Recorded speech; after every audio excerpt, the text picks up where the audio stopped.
Jo parlo valencià i no parlo català perquè ho recull el nostre estatut. Aquesta és una frase que molta gent utilitza per justificar que el català i el valencià són llengües diferents. Però realment diu això?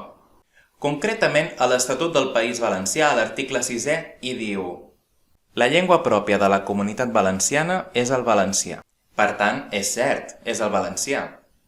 Però el mateix article ens diu que l'Acadèmia Valenciana de la Llengua és la institució normativa de l'idioma valencià. I què significa això? Que ens hem de fixar en el que diu l'AVL. En un ple celebrat el 2005, l'Acadèmia afirma que el català i el valencià són dues denominacions igualment vàlides per referir-se a la mateixa llengua, i ho podem comprovar buscant al diccionari la definició de valencià. Llengua romànica parlada a la Comunitat Valenciana, així com a Catalunya, les Illes Balears, el Departament francès dels Pirineus Orientals, el Principat d'Andorra, la Franja Oriental d'Aragó i la ciutat sarda de l'Alguer, on rep el nom de català. Per tant, ens estan dient que català i valencià és el mateix, dos noms per una mateixa llengua.